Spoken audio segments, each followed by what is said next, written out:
Welcome to Roofing Road Trips with Heidi. Explore the roofing industry through the eyes of a long-term professional within the trade.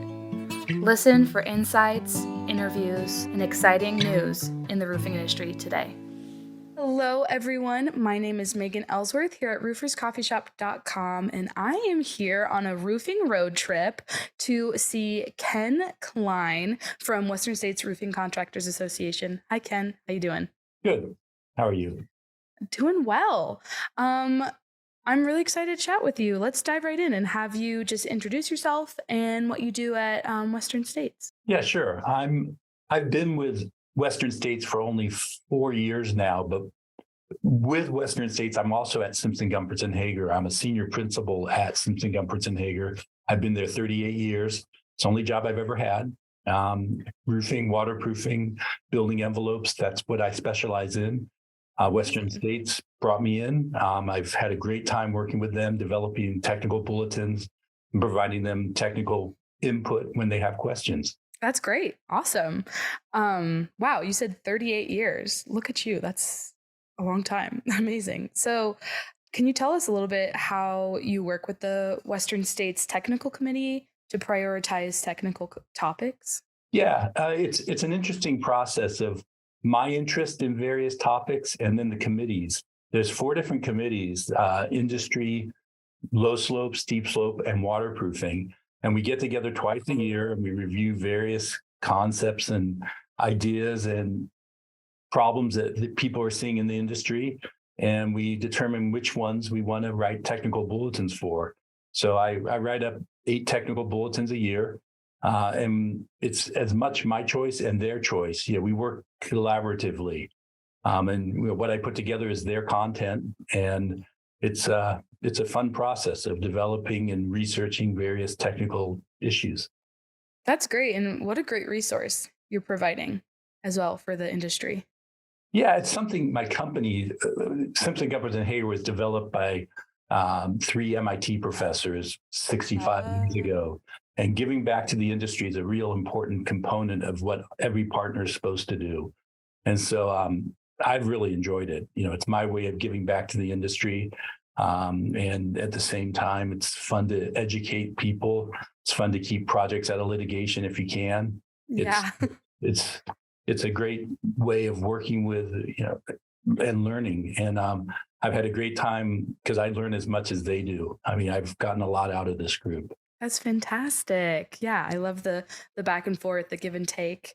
So your recent paper on condensation potential within wood-framed parapets is very important. Can you tell us a little bit about it? Yeah, I mean, this is something that happens in the roofing industry of roofers being accused of having a failed roof membrane when it is as much a problem of poor design. They don't have any responsibility for stopping moisture from getting into the parapets. That's part of the original design. So sometimes parapets degrade because moisture from the building gets trapped in the parapet and then condenses and leads to deterioration. And the first phone call is always to the roofer.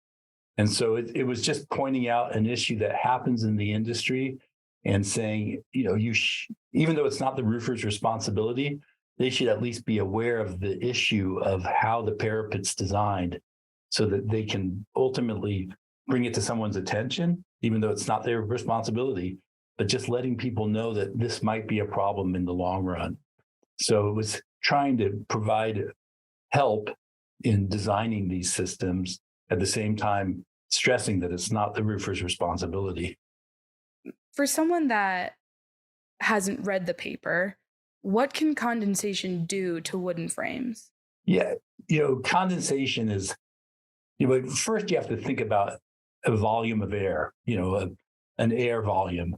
And air can hold so much moisture. And when the air is warm, it holds more moisture. And when it's cold, it holds less moisture.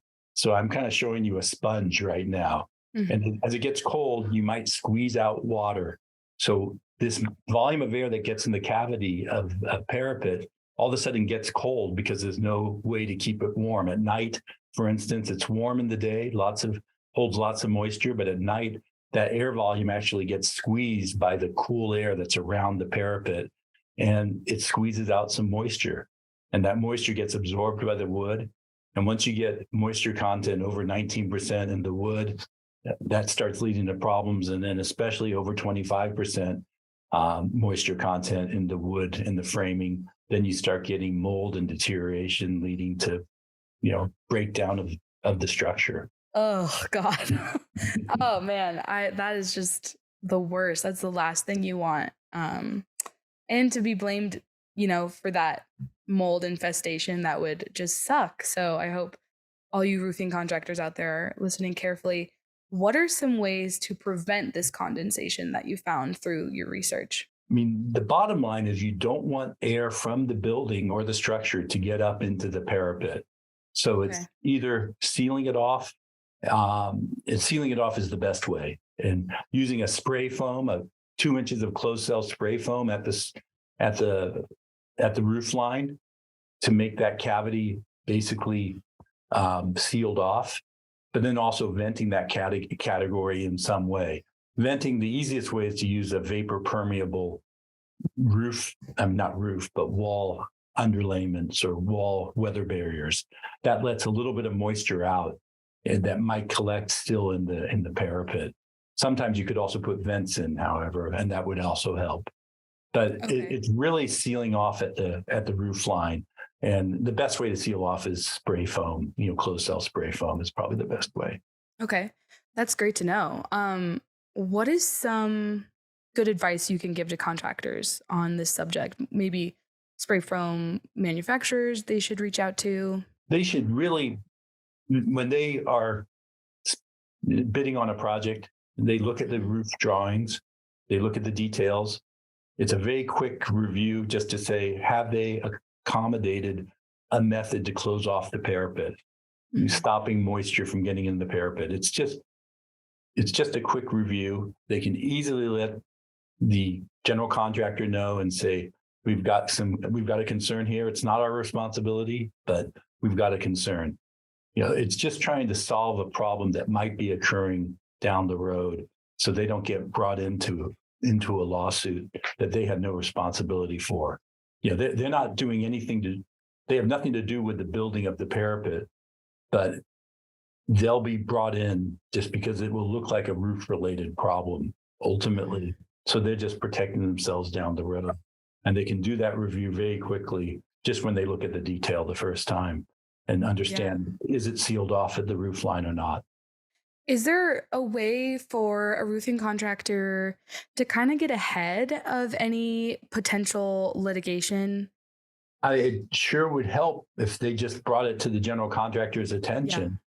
Yeah. If they just, a quick email's as good as a letter now in this litigious world that we live in. Yeah. We'll tell them that they tried. They didn't build it. They have no responsibility, but it will really work in the world of litigation that they brought it to someone's attention.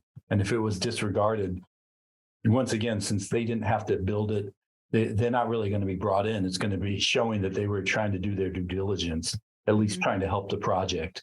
And that really helps. So if a contractor is really engaged with this podcast right now, I hope you are, contractor listening out there, where can they find some of your other papers? They're all in the Western States technical resources section. If you're a member of Western States, you have access to all the technical resources that have been done for the last 20 years. It includes things like my predecessor did some amazing work on details. The details to this day are just fantastic. The details are for low slope and steep slope and below grade waterproofing. There's just some amazing work that was done. There's excellent other bulletins that were done by my predecessor. We're working on some right now that are all very interesting, from waterproofing expansion joints on podium decks. Got done.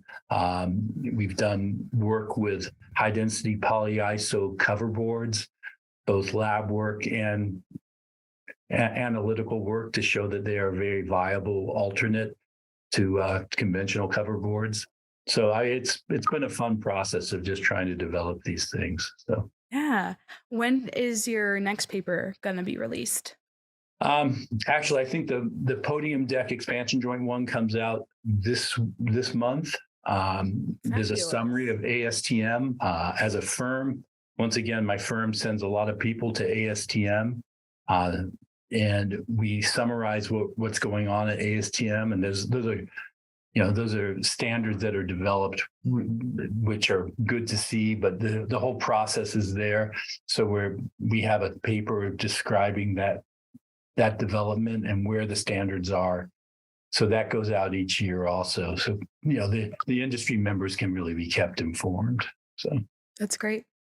Well, thank you so much for your time with me today. Do you have any last words for contractors out there working with the wood framed parapets? I guess there is something because, we're seeing sensitivity of various materials, engineered lumber versus conventional rough sawn lumber.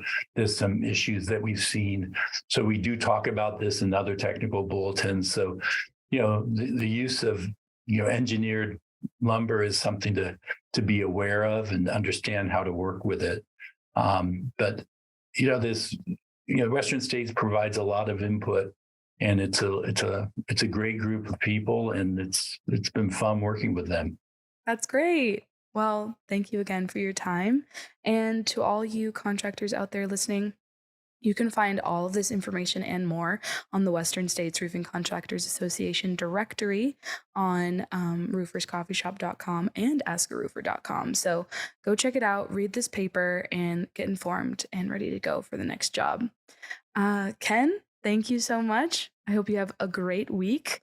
And we'll be hearing and listening to you next time on Roofing Road Trips from rooferscoffeeshop.com. Thanks so much. Make sure to subscribe to our channel and leave a review. Thanks for listening. This has been Roofing Road Trips with Heidi from the rooferscoffeeshop.com.